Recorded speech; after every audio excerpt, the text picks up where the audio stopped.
тийм хуулийн хэлтийн байгууллага шалгалт жаа зүйлүүд би мэдэхгүй намайг дуудсан зүйл алга.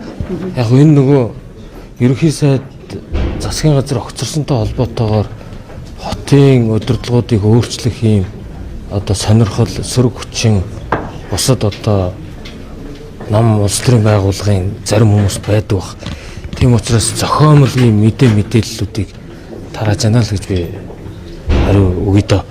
Өчигдөр ерөнхий архитектор төгслөртэй холбоотой мэдээллүүд бас цацагдсан.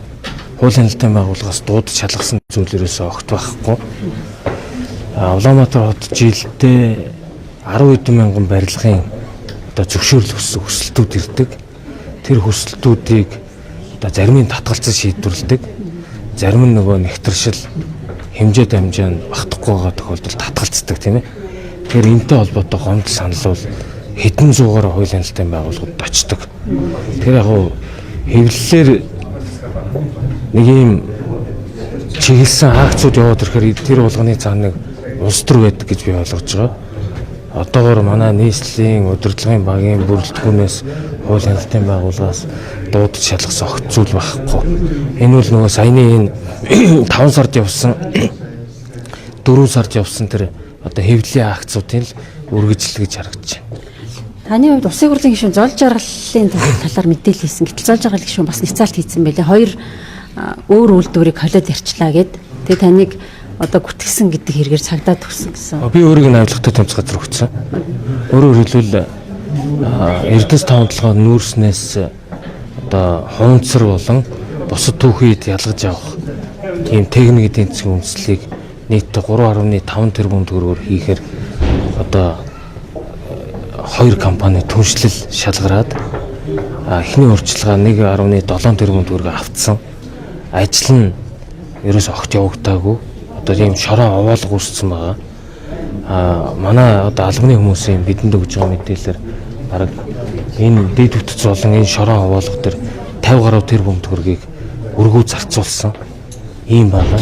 За үүнээс гадна Эрдэнэс таван толгойд үйлдвэр дээр бас яг үүнтэй ойролцоо бас төсөл тэзүү хийсэн юм байлээ.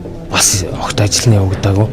Тэр энэ бол өөрөө техник эдийн засгийн үндэслэл боловсруулах нэрийдлэр ингээд одоо мөнгө иддэг уудаг тийм ээ, нөгөө төсөл нь ямар нэгэн эдийн засгийн үр өгөөжгүй төсөл нь явдаггүй. Энэ зүйлүүдээр хэн нэгэн хүн хариуцлага тооцох ёстой гэдэг агуулгаар өгсөн байгаа. Хотын одоо замууд борооны дараа цоороод эвдрэх нь эвдрээд байна л да. Тэгээ ер нь энэ замын компаниуд дээрх хяналтыг яаж хийдэм бодлогын дараа. Тэгээ таны хувьд ер нь энэ юу гэдэг борооны дараа энэ зам эвдэрж байгаа нөхцөл байдлыг ер нь яаж зохицуулах гэдэг юм уу? Тэр компаниудтай хариуцлага тооцох асуудыг яаж хийж байгаа? Шин тавьсан замаас нэгт зам цоорч эвдрээгүй. Шин тавьсан зам уу? Тий. Цоорч эвдрээгүй. Хаана наад эвдрэл явсан бэ гэхээр Зайсан гүрний хойтлын хэсгээр хажуу талд нь эрчим хүчний яамнаас дулааны шугам сүлжээ солих ажил хийгдэж байгаа. Тэгээд замын хоёр талыг бүхэлд нь одоо ухаж зайсан руу дулааны одоо 600-ын шугам өргөтгөн шинжлэх ажил хийгдэж байгаа.